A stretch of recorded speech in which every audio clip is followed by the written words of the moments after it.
corn, as you know, is a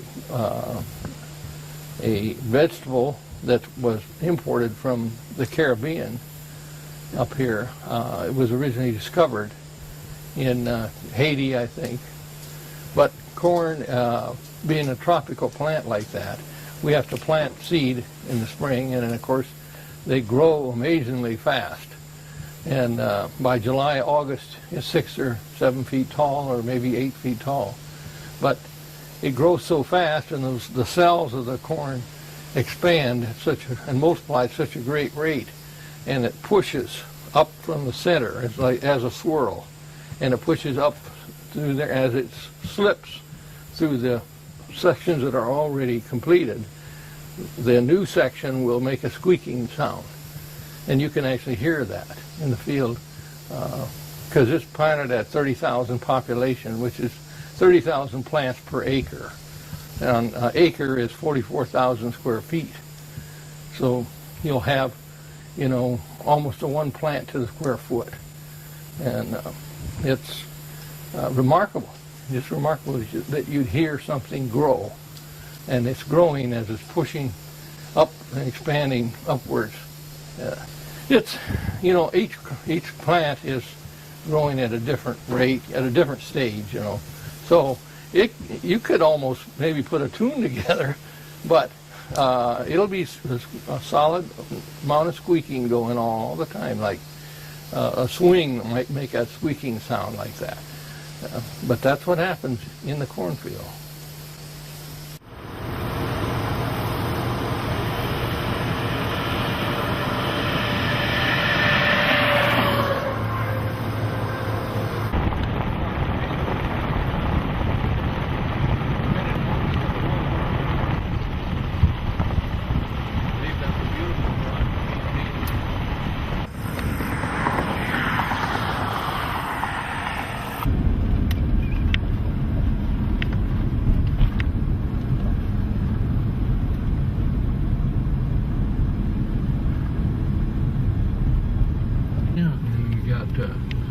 That's bamboo that's growing there. You got a boat too? Yep. Yeah, I used to. I haven't had it out very much this year. Yeah. Because we were expecting a plumber. You leave it. Yeah. Sign for it yourself if you have to. Yeah, right. I built that this summer. I had two. Something happened. See, this is the potato. Well, I had the newspaper come out and took pictures of it. I had the U.S. Department of Agriculture guy here. I said, what's going on? Could they actually cross? And he said, no, it can't be. What he said, this is a throwback to the original potatoes. Okay. Had fruit on them. Yeah. And we domesticated the potato and started... used the root. Yeah. Yes. But he said the original, it produced a fruit. Huh. But anyway, we've got a lot of tomatoes off this thing this year, and I hope it's making potatoes inside. Probably is. Yeah. But it's kind of unique. I took a red potato and split it in quarters. Uh-huh. Put a quarter of a potato in the top of each bucket. Huh. And it grew up, and they're making potatoes, all right. But I never suspected it would make some fruit. So it's remarkable anyway. There's not too many you're going to see around like that. Right. Did Johnny ever talk to you about the bioharmonics machine? Yeah, I worked a lot with them. Yeah. I have about 15 of them downstairs. Yeah. Bioharmonics. And I worked a lot with bioharmonics with him. Yeah. He was always interested in cycles. And cycles, as you know, can be represented on an oscilloscope. And that is, when you see the frequency form on an oscilloscope, is a true representation of a cycle. And likewise, the planets, the environment, the Earth itself runs in different cycles, like the pulse, like the beating of a heart. And he was very interested in that, as everything could be identified by frequency, and therefore it had a certain cycle to it. And we got involved in a weather company, weather forecasting company called Weather Science Foundation, which was an old company. And they were in the process, or were in the business of forecasting weather for private weather forecasts for companies. And they employed quite a few men at one time, several hundred people. It was in Glenview, Illinois. Oh, Illinois, okay. And Dr. Raymond Wheeler from the University of Kansas was probably the basis of that, because he had studied tree ring cycles for years and years, and was able to prove by the science of reading tree rings the different lengths of cycles that were repeating, you know. And then he was also a co-worker with Dr. Selby Maxwell, who was an astronomer.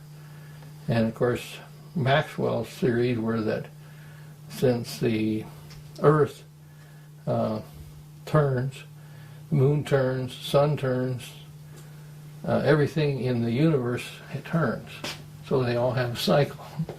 And he was able to prove by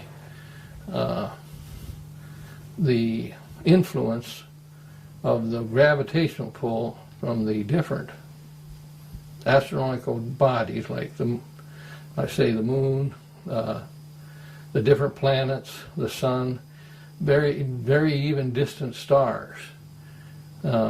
They change by their action of their gravity, change the surface of the Earth, the atmospheric surface.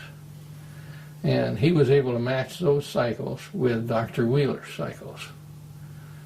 And Wheeler, of course, developed his out of entirely different science and independent from Maxwell. But when you put the different cycles together that each man developed, they were the same length. And so they were able to build a company based on what those cycles would do for weather, and could run it forward or backward. And what they do after casting. So what they did is they run the cycles backwards, and they'd look at the weather that actually happened in recordable history and see if those cycles matched. And they did. So they'd run them forward, and then they could tell they were forecasting about 85% accuracy. And this was in the 20s and the 30s, without computers.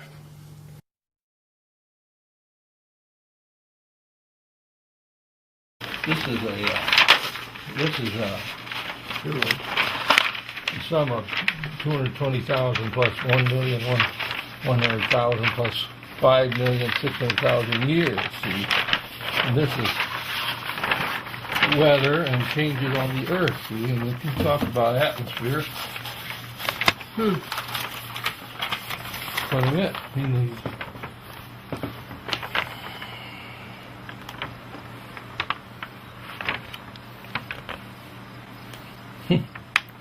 But and there was a number of these scrolls that disappeared. This is that scroll that Dr. Maxwell wrote. This is how he wrote everything. And it was all put together. This is the original. And this is 100 feet long. Wow. What's it about? Everything. Yeah. It's all about weather. It's all about, he always started paragraphs like this. Alchemist, yeah. Yeah, right. Well, it's really something to read, and it really should be studied. Mm-hmm. It needs to be studied, because he went into all kinds of stuff. And were he and John pretty well acquainted? No, No. he never knew him. John, Because John he passed away before John knew a lot about alchemy. Yeah, yes. And Dr. Maxwell had his own observatory built in Chicago. Yeah. He had a lot of formulas, and he talked about the Earth's mantle, and he studied everything. And where did this come from? I mean, This is Dr. Selby Maxwell. He was part of the original Weather Science Foundation, Okay. which we purchased as a family. We bought that company, Right. and then we renamed it Cyclomatic Engineering. He talks about time and Yeah, I saw that. everything in there.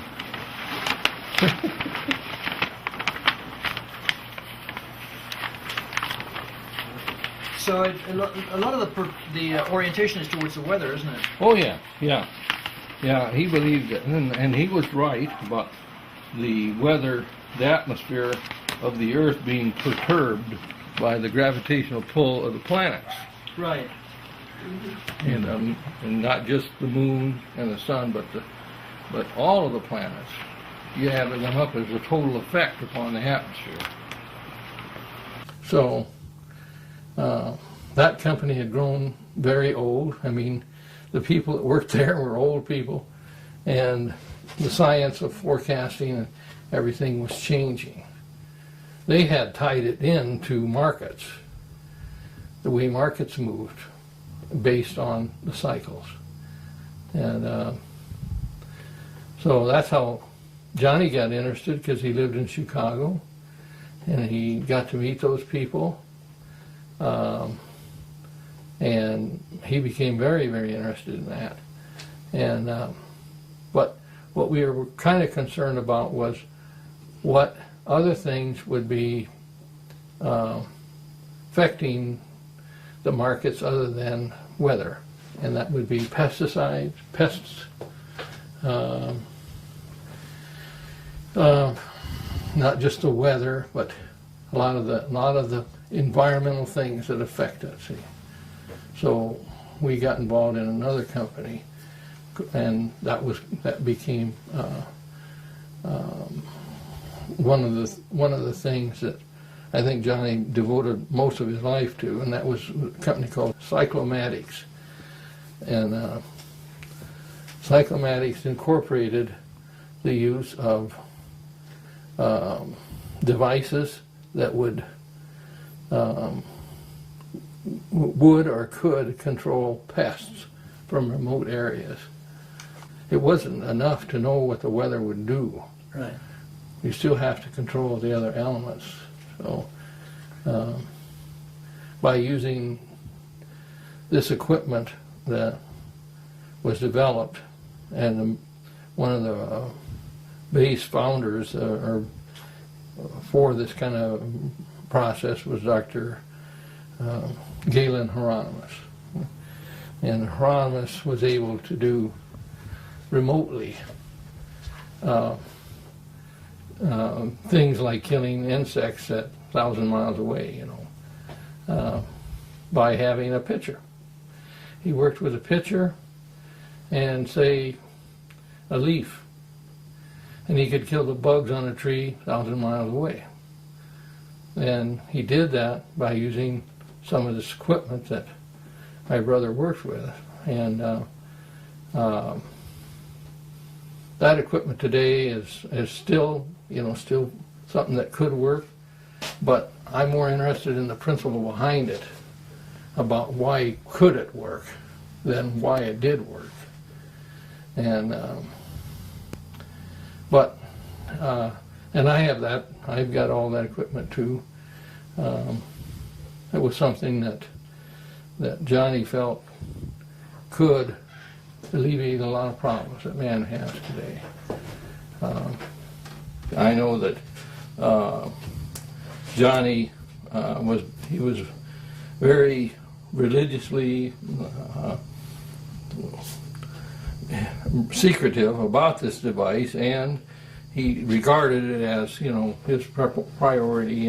He safeguarded it, Right. and I suppose the fact that maybe that he was so involved with it, he might have been very cautious about people imitating it and stuff. In fact, I don't know why he would be that way, because a lot of stuff that he put in this machine, he adapted from other people's. He called it a bioharmonic machine, which is just another name for what it was doing. It's similar to the machines that were built in the past before he did. He improved that because of the frequency that he used. This when he converted this or built this machine, it was built on overlapping frequencies, which he controlled by the selection. I don't know how many tubes. This is a tube machine. It's not building transistors. So the fact that he very much emphasized that he had more control of the frequency of it using tubes. But he had thousands of tubes that he used till he found the exact ones that would match the frequencies that he wanted to transmit through. And so in that fact, it's kind of safeguarded by its own construction, because to imitate it would be very, very hard, But in the past, machines have been built like this for the application of medicine and chemicals for remote implementation. And I mean that by to apply it to land protection against insects, and that's where I originally heard about it. But it's been used therapeutically for people too. But the idea is to connect the machine with the person or with the plot of ground. And he always used, say, a soil sample. If he wanted to treat ground against pests, he'd use a soil sample and a photograph and tie those two together onto a plate. This a plate like this, which was connected through here, and this was run to a ground. And this plate being disinfected and cleaned before anything's put on here, and you put a photograph, say, and he liked to use Polaroid because the negative was included, and a soil sample, which he called a key. And then, of course, that was attached through here, and the ground was to a ground. Actually, a good permanent ground wire with a 6-foot rod in the ground. And then this was turned off. This was an antenna,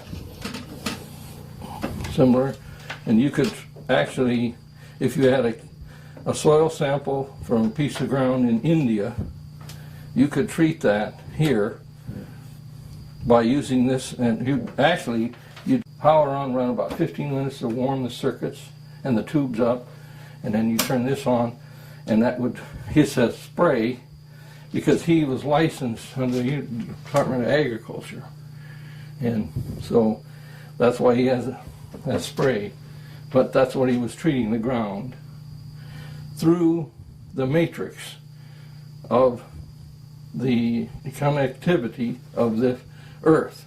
So if you're treating a piece of ground in India, it wouldn't make any difference if it was next door or if it was in India. So it would travel through the matrix system through that. Now, as you can see in there, it's just tubes and a transformer, but they're all tuned so that they put out a specific wavelength, and the key travels within that frequency, which he found to be capable of transmitting that information into the matrix. And the whole idea was to keep this completely clean of any other frequency except the key that you wanted to transmit to. So you disinfect that first, Yeah. and then put your... Yeah, he always used rubber gloves and everything with this. So Right. he had no vibrations of his self onto anything, see. So, But the whole idea was you could remotely treat things and this was primarily for agriculture, but it could be used for a number of things, but that's all he directly intended to use it for. And I've got a number of witnesses and pictures and photographs and stuff of what actually happened to areas that he treated, and I could say it worked, because it definitely did work. But he had, I think, a couple dozen farmers that he used in Nebraska and Iowa that used these machines, and they leased them from him on a leasing contract, and they treated thousands of acres with them. As far as I knew, I was never told that there was any problem with it. It seemed to work, but he only promoted it so far. I mean, there's a limit to how much you can actually push this kind of device, you know. And that you raise a bunch of eyebrows, you're going to be in trouble. So, U.S. Department of Agriculture and the Federal Communication System representatives, they all contacted him and met with him, and it was licensed and approved through the U.S. Department of Agriculture. So, What kind of years would that have been? this was, I would say, in the 70s, probably 71 or 2 through probably the first part of the 80s, 81 or 2, about 10 years, I suppose. It was just one, it was a device that he was very interested in. He knew it had other ramifications as far as a way to use it to maybe generate income or help people and stuff. He just wanted to do that. He finally ran out of interest in it. I think that's why it kind of died, and it was not really promoted after that. But So basically, this is an iteration or a development of the Hieronymus work. yeah, he and I did travel down to see Galen Hieronymus and spent some time with him in Georgia. And I know Johnny had further contacts with him later, but I was there on his initial trip and met Dr. Hieronymus. And as far as the machine, I think the basis of the way he built it was a lot like the original Hieronymus machines. And but he wanted to do, and the way to actually work within the law was to get it certified through the Department of Agriculture, and it was. And so it was completely legitimate and was used for several years. But not to the extent that commercialization of the big company, because chemical companies would not have gone along with this. But I think he just wanted to stay that way. He didn't want to get too big enough to ruffle any feathers. So, but generally, I don't know what to tell you about the machine. That seemed to work. I got to know some of the farmers that used them, and through Johnny, and but I had nothing to do with the business end of it. We talked about some of the results, and I just didn't get into it with him. So. About how many of these machines did he build? Well, as far as I knew, there were 24 of them built. Yeah. At the time, and I don't have all of them back. There's probably, I've got some in storage, and I've got 4 or 5 here at the house. Yeah. And parts for different parts of them. Yeah. And I've got a collection of tubes that would work in these machines, which he had painstakingly went through with an oscilloscope to find the right ones. So I have those too. So I could rebuild them, but I had really not any interest in doing that. But they work. As far as I know, they still work. So. And it's regular 110 volts. You just plug and play. Plug it in, and like I said, you want to turn it on, let it warm up for about 15 minutes, and then you can turn on the transmitter. How long do you have to transmit for? Oh, I think he said, and I found out too, about half an hour, about 30 minutes minimum. I don't know what that reason for that was, but he felt that it would take at least that long.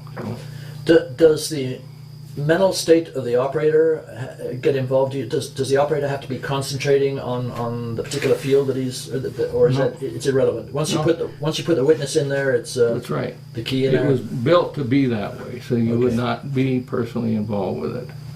So, it's not like some of the other machines prior to that were built where the operator had to be personally connected to it. You didn't have any physical connection with the machine. Once it started, you laid down all the stuff, it was automatic after that. Yeah. So, the radionic machines, the early ones, the person was connected, and I think there was a hazard to that, because if you use chemicals or whatever, a person could become contaminated. Yeah. And so he wanted it to be more impersonal and work more on an objective basis. So. Yeah.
So what do you think about the machine we brought back from Iowa after we filmed Ronnie Sajeka?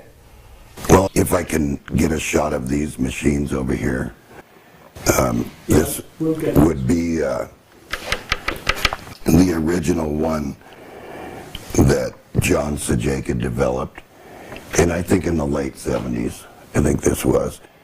And this one over here is a remake of this machine, only in a nicer chassis and everything. So the one on the left is the one that Ronnie Sajeka came to us. And John used to lease these out for doing work in the field, and then he had a plate that went into the biocon with a picture on it. And so let's just open this up so that everybody can get a look. Anyway, let's start with a look inside so everybody can understand that it was a tube unit, and these tubes are all of the same type tubes. 1, 2, 3, 4 of them. And one rectifier tube for the power transformer. And what this machine actually does is the pitcher, when the plate is plugged into the biocon, and this is grounded to a water pipe or something, the pitcher resonates with this antenna right here. So it's like a loop that's going around and around and around and around. And it's never ending, and it gets bigger and bigger and bigger as it builds its area in space. And so how this machine actually operates is you warm up the tube filaments and then give that about 5 minutes or 10 minutes. Make sure that the image that's on the plate then is covered up with a bell jar or something so nothing can get on it. And then you hit the spray. And that spray then starts the units transmitting. Now, I don't know, whether or not that I would agree with that you actually need an FCC license for this, because it's not interfering in any radio bands or anything. So let's get started and understand the principle of it. So the first amplifier, if we look at it an integrated circuit wise,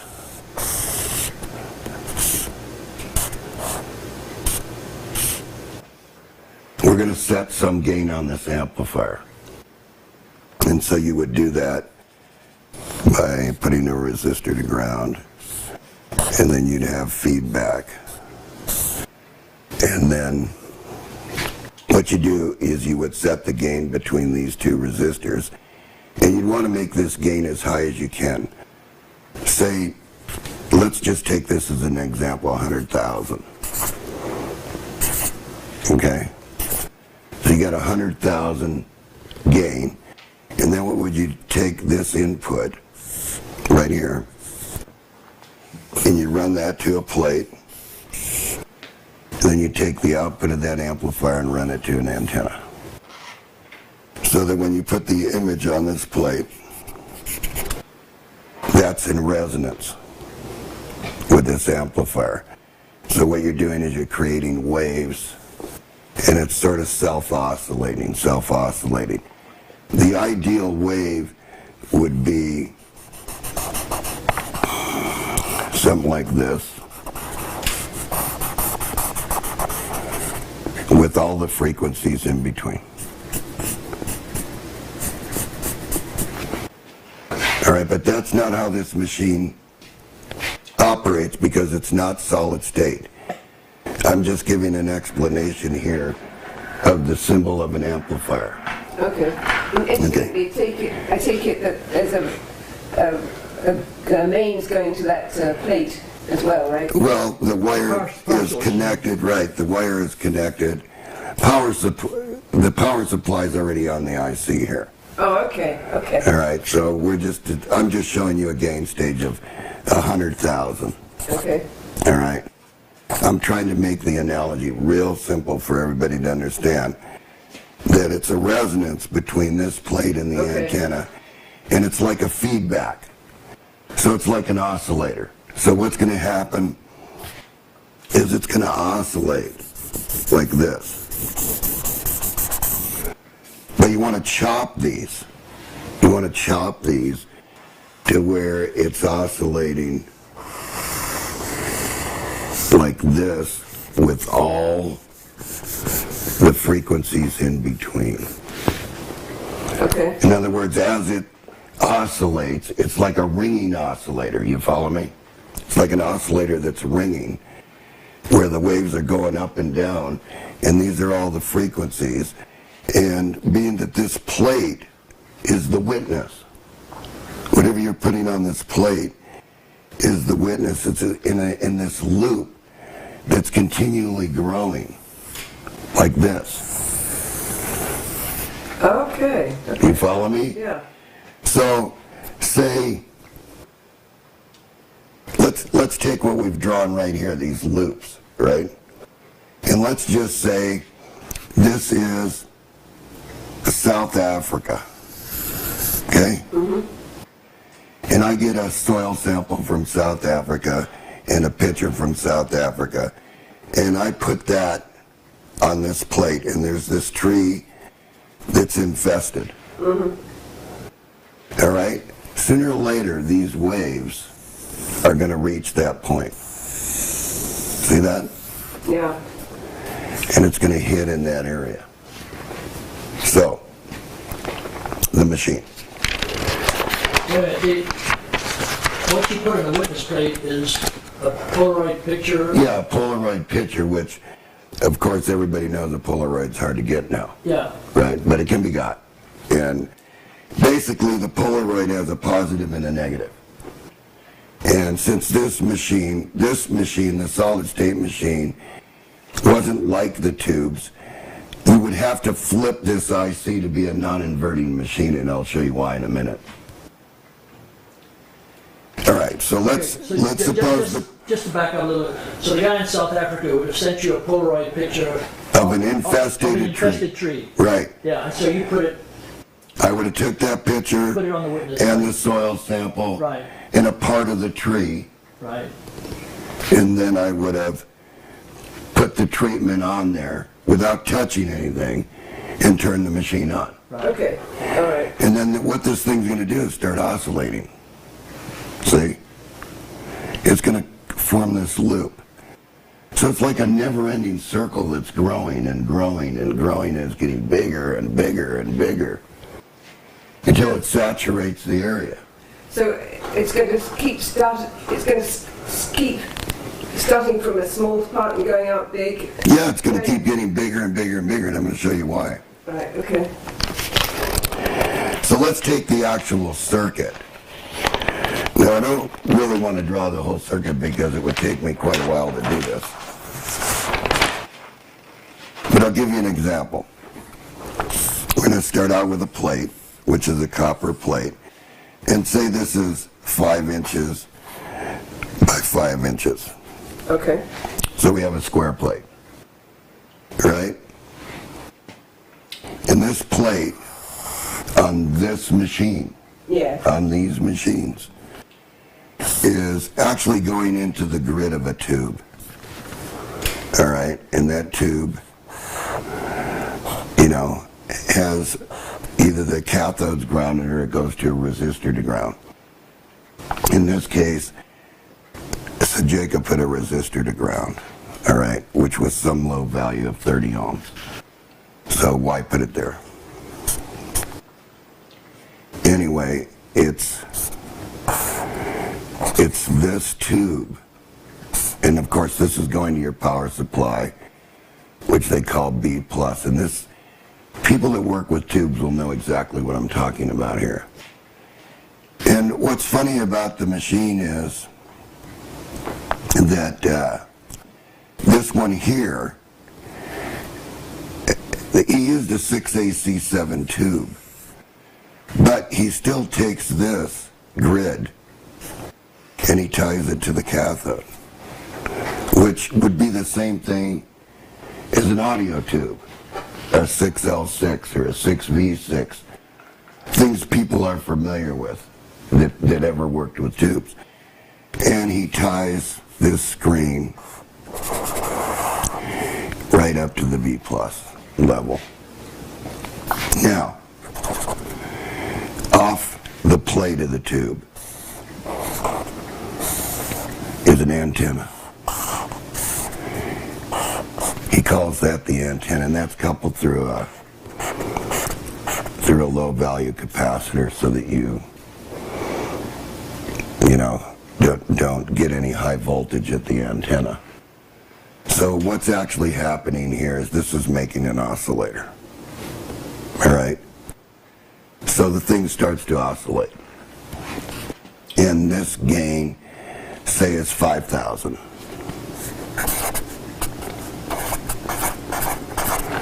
You know, this resistor divided by that resistor will give you the gain of the tube.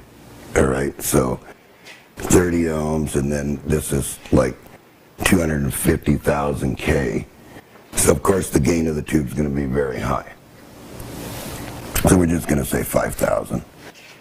And that's hardly enough to make the circuit operate the way we want it to operate, because we want it to sort of self-oscillate. Okay. All right? So the next stage, without the antenna, if we just disconnect the antenna and we go into the next stage of the tube, see?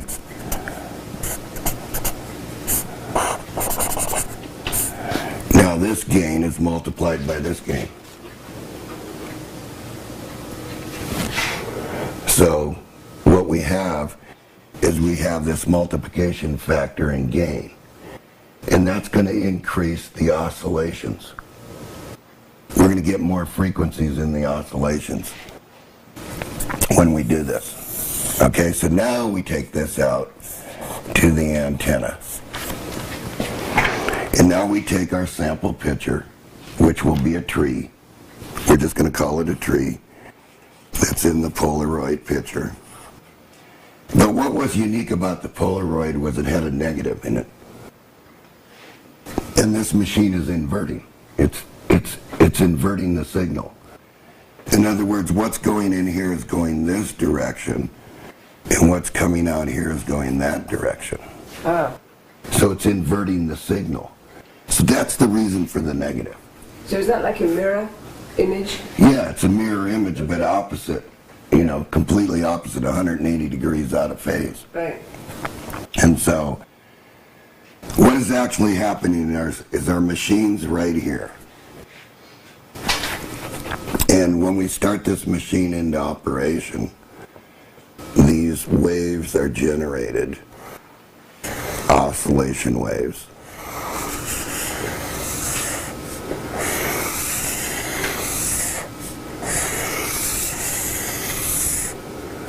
And they keep growing like this.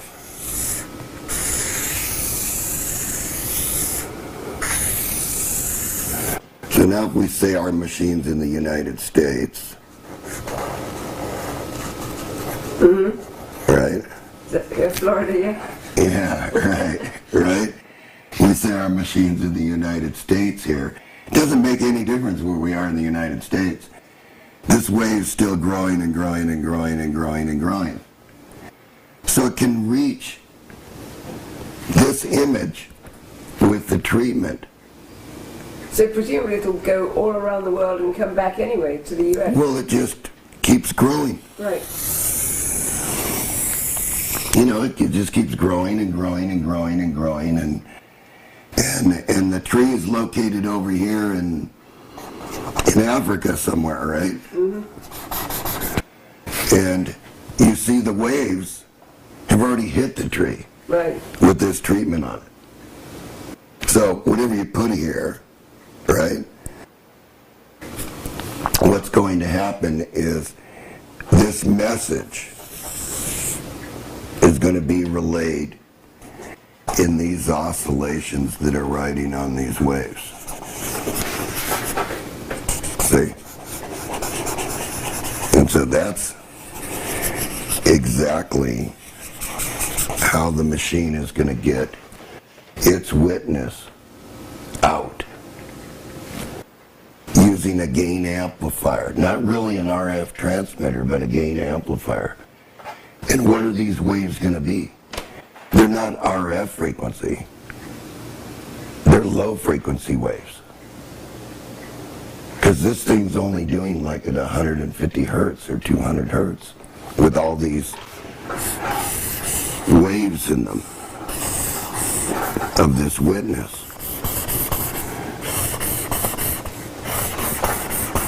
So I wouldn't really call it RF because it's not radio frequency. It's a high voltage, low frequency wave that's oscillating, and you can see that when you look on the scope. You can see that it's generating harmonics, you know, in a band. And the harmonics will start out like this, and we'll have a middle harmonic that the machine's running in.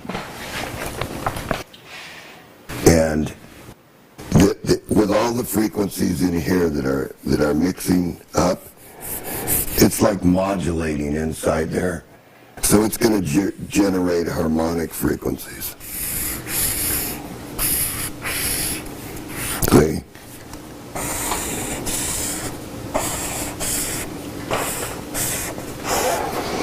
And this may be at 200 hertz. And this one may be at 15K. And this one may be at 20K. And this one may be at 100K. So see, it's running in a curve. Like that. So its most power is going to be right in here. Okay.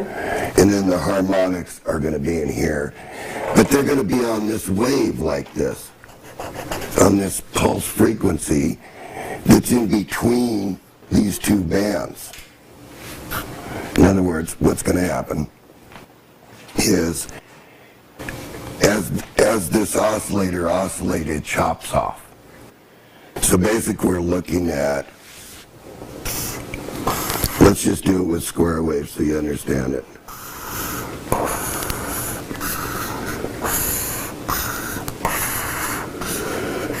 And they're only going in one direction. So they're going in this direction with all the frequencies in between. But when you look at it with the spectrum analyzer, this is what you see. All right. All right. In other words, when you take a spectrum analyzer and you look at this is exactly what you see. You see that these frequencies between the witness and the oscillator circuit are generating harmonics. And so it's really a true sideband instrument. In other words, it's using the sidebands to make up all these frequencies, and that's part of what this witness is. So one of these frequencies in the witness is there. And so it keeps generating, and it keeps building. Now, John Sajecki used to say that you could take an AM radio out in the field and tune it to a station, and right where you had taken the picture, you could hold the AM radio and hear the 60-cycle hum. Well, there's a reason for that, because on the power supply itself, right, he never used a filter capacitor, so it just looked like this.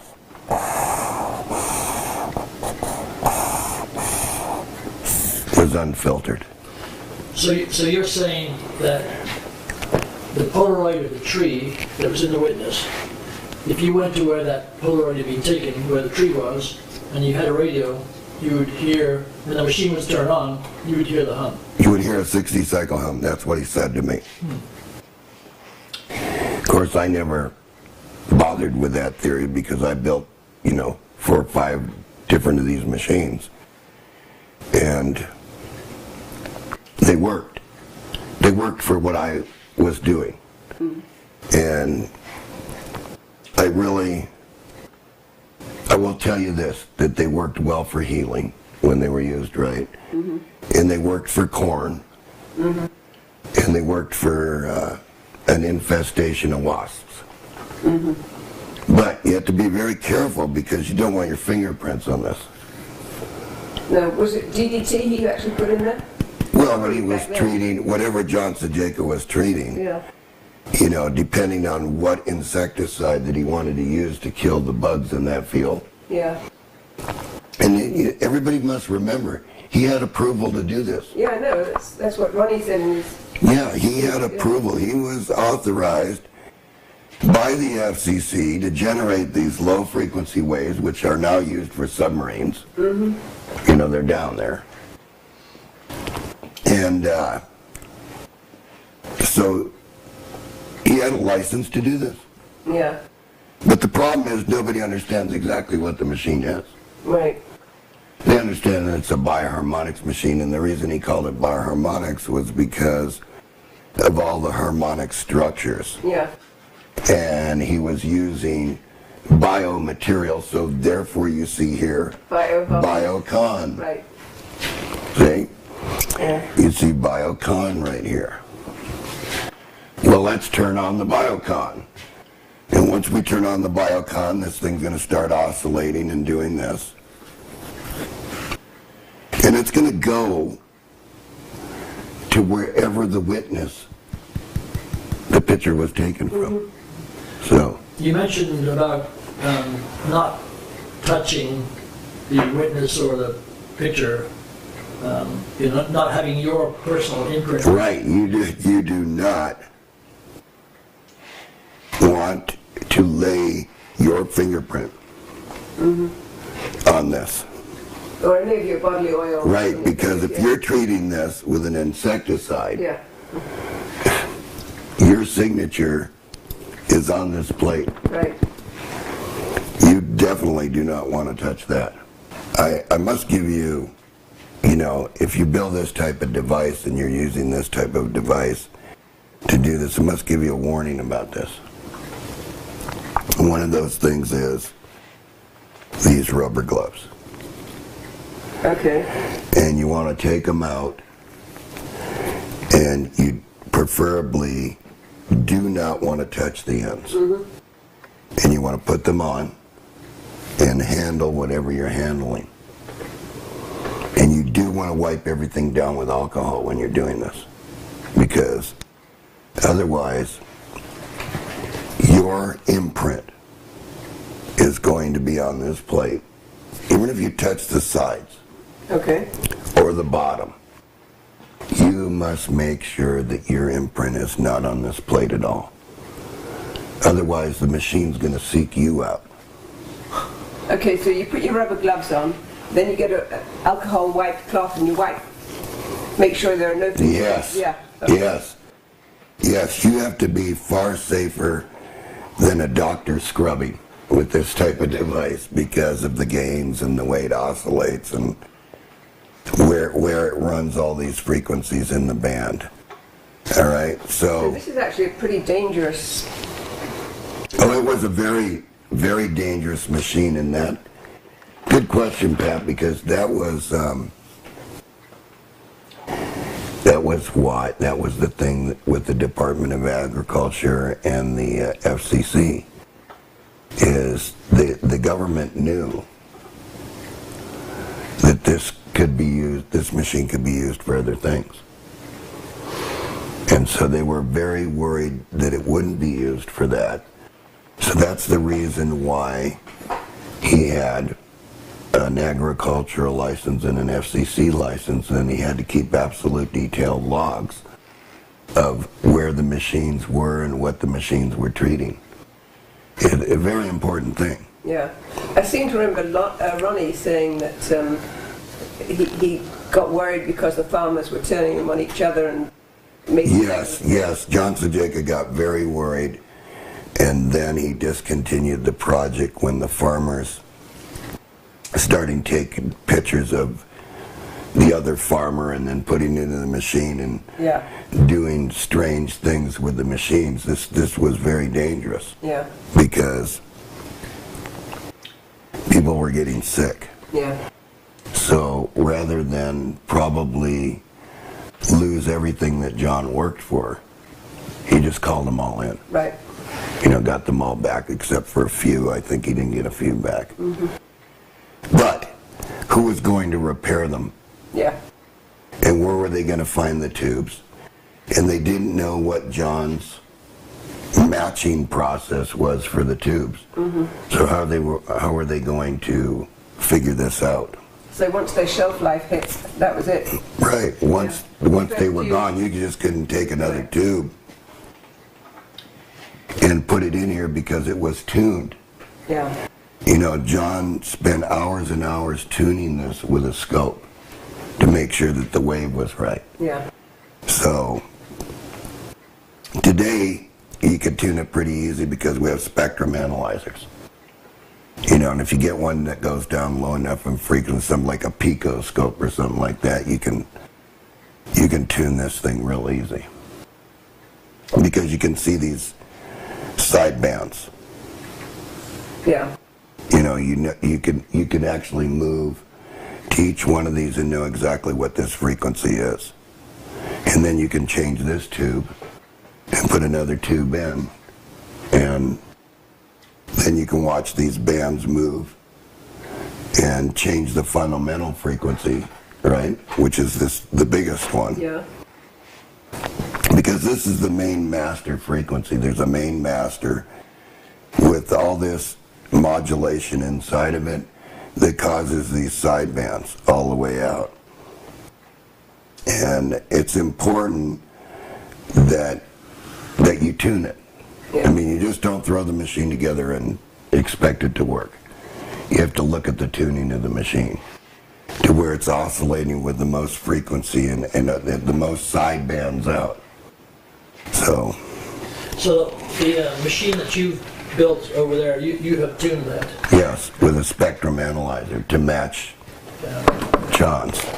Now, I didn't hear if you mentioned this, but how many stages of amplification are there in the machine? Well, John used 5, and I'll show you that here. So I'll go through this again. First, we have the witness plate. And our Polaroid picture has some picture on it, which in this case we'll make it a tree. Okay. All right? An elm tree. Okay. And that elm tree is sitting at your house, Pat. Okay. And it's infested with beetles. Okay. All right? So now we've taken a Polaroid picture of that.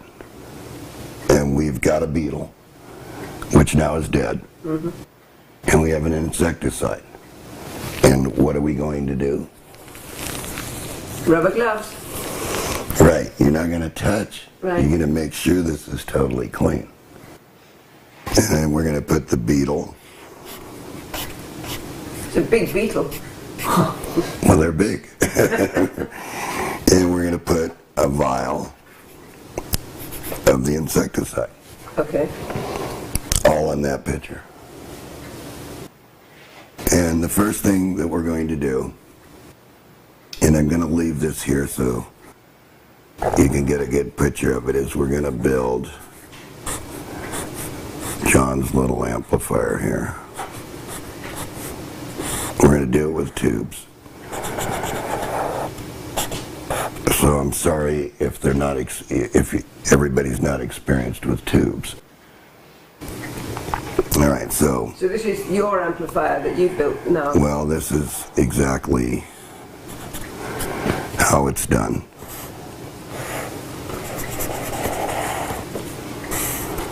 And we got the first stage. Okay. All right, and our witness is connected to the first page. In tubes, you always remember that, you know, you got a 1 megohm resistor to ground. And say this is 30 ohms,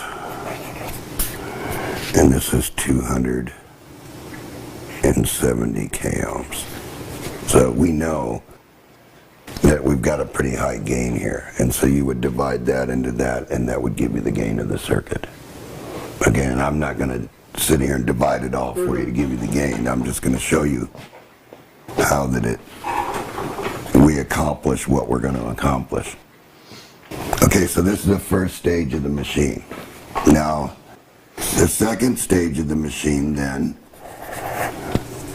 is identical to this stage.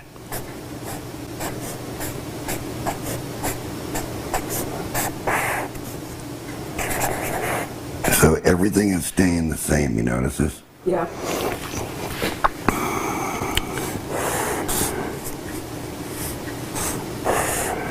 So everything operates the same. So now, let's give this a gain number. Okay. All right? Let's give this a gain of say, 5,000. Okay. So the gain is 5,000 in the first stage. And that's coupled to the next stage. And the gain of this stage is 5,000. So see what's happening here? Now 10,000. Yeah. Okay. Yeah. And so then the next stage. So John had 5 stages. Okay. And so if we just do it this way without me drawing the whole circuit and everything, and just the grid, you can see that each one of these is 5,000, 5,000, 5,000. So you got it 25,000. Well, 5,000 5,000 Times 5,000. times 5,000 Oh, times 5,000. Right, okay. See, so what are you at now? Wow. The game's pretty high. Yeah. So this machine is Times, operating. not plus. Yeah. Times, yeah. Right, Yeah. it's times. See, and it keeps doing this. It keeps multiplying this. So now, basically, if you think about it for a minute, it's going to self-oscillate with that high gain. Yeah. Now, here's an example, Pat. I got a speaker with an amplifier, and I got the witness, and that's a microphone. And I've set the gain on that amplifier to say be 5 level or 10 level. And I start walking towards the speaker. What's going to happen? You're going to get distortion. You're going to get feedback. Yeah. Well, that's exactly what's happening here. You see how it's generating this wave? Okay. And the last stage, I'll only draw 3, but we know there's 5. Right. The last stage is coupled through a capacitor to the antenna, which is right here. Now notice the length of the antenna. That's the most length that you're going to have, which is, I think this is almost 5 feet. Yeah. Pretty close by the time you get it already extended. About 52 inches is exactly what you want. So I'm going to put 52 inches here. Okay. And that's that. Now the plate is then plugged into the Biocon. And this thing, right now, with a bare plate, is whistling. So, John used to always go like this with his hand. And it would play a musical tune, like all the way up. And he'd say, machine's working. He'd be playing this tune. Now, you have this stuff on the plate. Right. You have 5,000 times 5,000 times 5,000 times 5,000 times 5,000. Now, I didn't calculate the number. I just gave you an example. Right. Here. Normally you divide that into that, and that would give you the game of the first stage, and second stage, and third stage, Right. and fourth stage.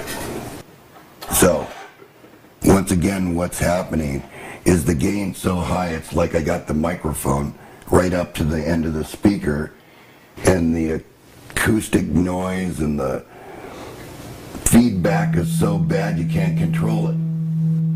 So, the thing is, this isn't transmitting RF. There is no RF, Okay. except for maybe a very small amount. So what's it transmitting?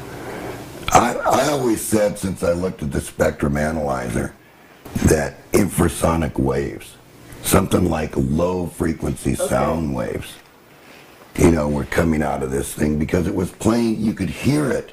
You could hear it with your ears. As you went up the antenna, it would play a musical scale. Yeah. So once again, what's it doing? It's feeding back between this witness and the antenna. And it's going both directions. Okay. So where it goes out, it comes back to. Now, a little trick to keep the signal from coming back on itself. And that little trick was in this circuit here, in this ground circuit, if we just change these signs to look like that, the trick, and we connect them all together. These are all common now. If we took a battery, right, and And it has to be a dry cell battery, it has to be a carbon zinc battery. And we put that in ground, put this battery in the ground. And that shields the wave from coming back on itself. And it doesn't work right without it. Okay. Because then the wave can come back on itself. You see what I'm saying? So, again, I'll tell you that this thing keeps building. And it gets bigger and bigger and bigger. And you want to know something that's really important? These are low frequencies. These waves are low frequencies. But in these low frequencies are all these oscillations, Pat, with the fundamentals and all the sidebands. And that's part of this now, because it's in the loop, Okay. in the oscillator loop. So that's how this, all this, gets to the point of destination. I have the soil sample, I have the bug, I have the tree, and I have the chemical. And so what did I just do with the machine? I just impressed upon this machine this in terms of an oscillation. You see what I'm saying? Yeah. It's in terms of an oscillation, which means now it's part of the transmission that it's putting out. So what happens is this goes out through these waves and it finds this point and treats it. So how long do you reckon it would take for the infestation to be cured? Well, John said that once the machine reached a full saturation level, it probably took a couple of weeks to Okay. clear it all out. Now, he did do something that was kind of exciting because he talked about it with me. He got a job by the U.S. Agriculture Department to clean out milfoil. Oh, that's a weed. Yeah, Yeah. a weed. And he was able to take this machine Okay. and kill all the milfoil. So they knew right then and there that it could be used for other things. So presumably he would have had a photo of the field where the milfoil He did, was. yes, and he had. A little bit of the soil and the milfoil and He had all that. And then he treated the milfoil and it was gone. Roundup or something, yeah. But he also did it, you know, John was into all this kind of stuff.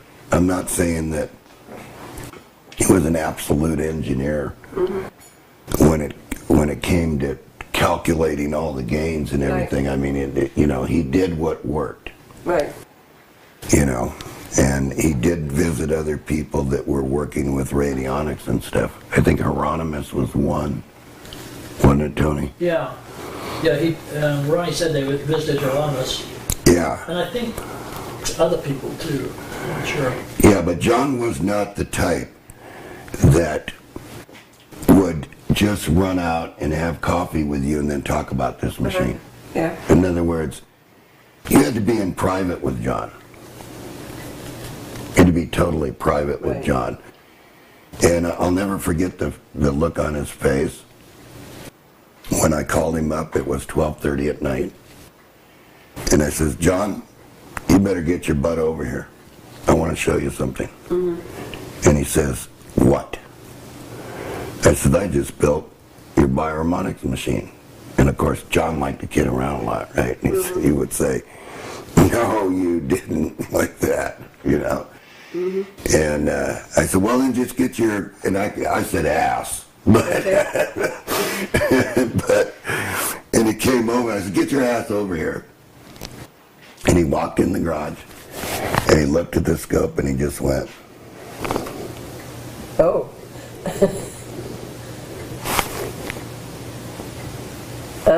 that's exactly what he did. He says, you better watch out. He said to me, he says, you better be careful. And I said, why? I said, you're the one that said I couldn't do it. And he didn't even ask the question how I got the wave shape or anything like that. Because my machine was totally different. My machine was totally different. It had filter capacitors, his didn't. Well, how did he know that yours was working then? Well, he could see the wave on the scope, and the first thing he Okay. did was he went to the antenna and he went like that, and he goes,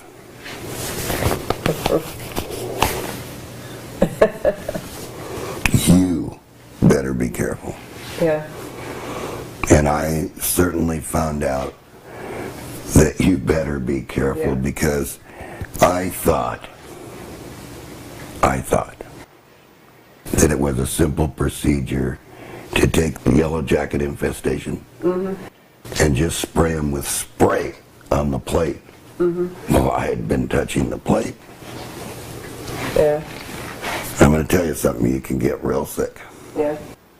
And so I'm warning everybody that if you attempt this radionics or whatever you want to call it, psychotronics, radionics, bioharmonics, you better watch out. Yeah. You know, now, the other thing about this is this can be used for good too. This can be used with vitamins. It can be used with people, you know, as a witness, providing that you don't want to do any harm with anything like this. You only want to do good with it. You know, you don't think you're just going to take something and get even with somebody, because it doesn't really work that way. Right. You know, there's a danger to doing this. And one of the dangers is if you forget one little thing that I've said, it will come back on you. Yeah. And it'll be devastating when it comes back on you. Yeah. And this is probably why John had to have the agriculture license and the FCC license, is because there's really no radio transmission here, Pat. This is not an RF type oscillator, you know, that's like crystal controlled where you have a radio frequency that's constant. No, this isn't doing that. This is generating this musical wave, which he called a musical wave, in cycles. In other words, it's generating that wave in cycles. And those cycles is what he said. Now, I never did it, so I'm going to be totally honest with everybody here. I never went to where I was doing the treatment with an AM radio to find out if this wave was there. But I believe what he said, because John proved a few things to me with these machines, and I proved a few things to him. I really can't go in that, but Presumably that's one reason why the Ministry of Agriculture really didn't think it was a good idea in the end. Well, no, because the They didn't withdraw that permission, though. no, they didn't take anything away from John. Okay. You know, John stopped this on his own. Okay. But he always kept a special machine. Yeah. Because he would every once in a while come to my shop with it was in a smaller case than this. And he would come to my shop and he would say, could I use your oscilloscope? And he would pull up the antenna, right? And he would plug it in and he'd turn it on and he'd wait a few minutes, he'd turn this on, and then he'd take the scope with a loop around it, right?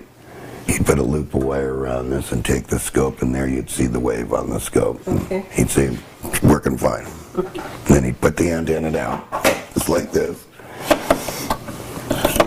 Shut the machine off and look at me and go, see you tonight for coffee. And he'd be gone.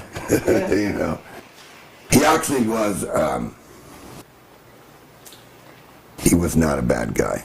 In other words, he was not bad to me. Okay. You know, and we had a lot to talk about at night, and we used to talk about all this and other machines that he had seen and done and things like that. So he was quite knowledgeable when it came to cycles, you know. Yeah. And he based everything on these cycles that was going on throughout history. So he was into that pretty well. But something here in all this machinery stopped John Sajeka from doing this any longer. Right. And I don't know what that was. And I never asked him. Yeah. I just know that he kept the machine till the day he died. And then mysteriously when he died, Yeah. who knows where the machines went. We do know Ronnie got some, right? Yeah, Yeah. How many? But where are the rest? yeah. See, that's the real question. Yeah. And what I find very surprising is how long did his schoolhouse stand, Tony? It had been there for 50 years or so.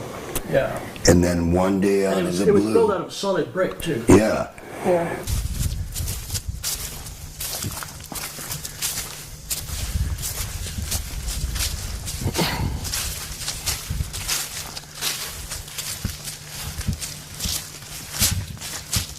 Jake, tell us about. Well, this was originally a schoolhouse Yep. for the area, wasn't it? It was built in 1916, but I think when I went to school here, there were 54 students. That was the total amount of students in the class. But it had, during its history, they had a senior high. That was kindergarten through 12th grade. So it just outlasted the population. The population grew up and got bigger, and they didn't need the school any longer. So our family purchased it just to maintain the school for a while, which he did. I put equipment in there, and so did Johnny, and there are records of the old companies here yet. So after John Sajeka died, what was left in California was stored here, and now you removed the. Well, whatever I could get. I brought a U-Haul from California back here. one day out of the blue, Ronnie was gone. Just within the last 5 or 10 years. Yeah. Ronnie was gone. Yeah. And a tornado came out of nowhere and destroyed the schoolhouse. Yeah. Now, why? Yeah. Which just stood in the middle of nowhere. Right. Yeah. Now, what was actually buried at that schoolhouse or in that schoolhouse that nobody knew about? And it just picked, right, Tony? It just picked the one building. Yeah. And where? Where, Iowa? Yeah, where Iowa? What's there? Nothing. Yeah. But anyway, that's what I wanted to tell everybody. You know, I basically wanted to give them an explanation of how the machine operated and what it looked like and what could be rebuilt when it looks like this, and how it oscillates. And if you'll give me a few seconds here, I'll bring out a plate and show it to you. I have a question. Back in, I think, in the 50s, Right. there was some engineers or scientists, I think they went to Stanford. Yeah, you cackle. They invented a machine kind of like this. What's the relationship? And I think in the Sajeka files, there's a circuit diagram for the Yukaku machine, which is what it was called. Right. In the Sajeka files, is this related to the Yukaku machine? Oh, yeah. The Yukaku, actually very, very, very simple compared to John Sajeka's machine. John's machine has 5 stages in it, you know, and a super gain. And each one of John's stages is tuned to a specific biological form that he was dealing with. You know, so it encompasses 5 stages, all giving different frequencies and causing these. Let me go through this one more time for everybody. So first let's put the diagram of the Yukako machine so you can see the similarity. Okay. All right, so once again we have our tube. And basically this tube, the way it's hooked up, is actually an RF amplifier tube, but the way it's hooked up with its, you know, grid to its cathode makes it no different than an audio tube. Because a 6L6 is basically would be the same tube without the gain. All right? So diagram-wise, to me, the tube is, the way that it's hooked up, it's no more than an amplifier tube.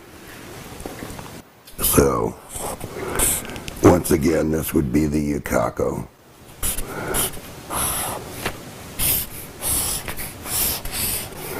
Witness is on the plate. And this stage then would be coupled to the next stage, like this. Same arrangement. Okay. And basically this is the circuit, minus the values. So I could actually put values in here, but it's in the Sajeka files. You know, I've already given this information one time in the files that we released, Tony. But this is basically the Yukako.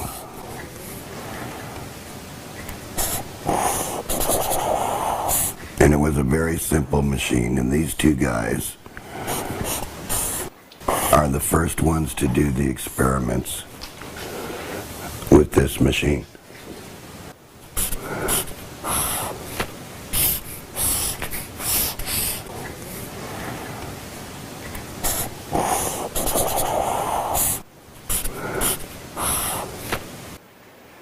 Now, everything that I researched, because I did ask John Sajeka about that one time, I said, well, it's this machine here. He says, no, it's not. My machine is totally different. I said, yeah, but I got the same wave shape as you got. He says, well, you're lucky. You know, you're lucky. You're a little bit smarter than the rest of them. You know, but John probably didn't balance. He probably put a tube in and said, okay, I like that. And he kept playing with these values until he got everything the way he wanted it. But basically, the Yukako, if we have once again, if we have this fundamental frequency that's being modulated inside, like this, okay?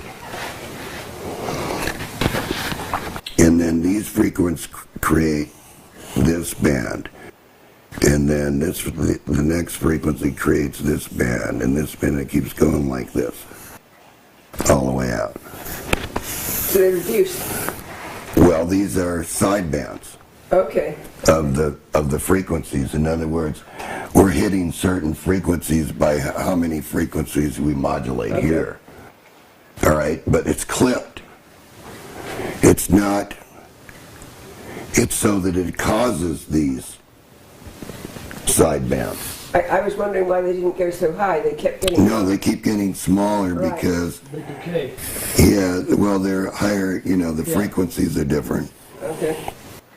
They're lower on one side and higher on the other So you side. limit the gain on the primary frequency, which forces the harmonics. Well, you force this one to do an oscillation with many frequencies in it. Okay. And then it creates these side bands. Okay. You know, it sort of works like ham radio, in a way, but audio. Okay. And so all these frequencies end up being in here at different frequency rates. So let's say this is 500, and this one's 350, and this one, now watch what's happening, 150, and this one, I'm going down. Okay, and this is 50, and this is 10, 50, right? 50 what? 50 cycles, see? Okay. 50 hertz, Yeah. see? Yeah. And then this one's going from 500 to 1,000, right? And this is, 2,000, Okay. see? 4,000, 5,000, Yeah. and 10,000, right? Yeah. Be way out here. 20th harmonic or whatever you want to, because it's the harmonics out. Right. So now, in the master wave, and that's the reason for no filtering in these machines, Okay. because it rides the 60 cycle wave. Okay. In other words, it's a low frequency transmitter. As was the other one. And that's why John Sajeka would say, I went to the area with an AM radio and I could hear the buzz. Because it's out there. It's out there at that area. So, but this is the Yukaku machine, right? Yeah, but they work fundamentally the same. Okay, okay. Sajeka wanted 5 stages because he wanted more bands in here. He wanted to cover everything. Okay. And he worked on that and worked on that and worked on that and worked on that until he got the perfect match and the perfect wave that he wanted, which was something like a feather. So it basically looks like this. Right? And then you can see in here that this is, the 60 hertz Okay. right here, and everything is riding in here. So I wouldn't really call it an RF transmitter. I'd call it like a subharmonic or ultrasonic transmitter. Where it's working on the biological system, because you got to take this into consideration. We're biological. And the Earth is at a certain frequency, and it goes high up in one, depending on where it is. In other words, you go to sleep at this one, you wake up at this one, you get excited, and there's this frequency that your brain's doing. So John's working on a biological type cycles. And he termed everything in cycles, so you have to think to yourself for a minute, okay, what was he doing? Right? Well, he wanted to work on that biological system, say the milfoil. And so he needed the frequency range in this lower range that would hit that. Yeah. And then it would work on it, because that would be what would be on the witness.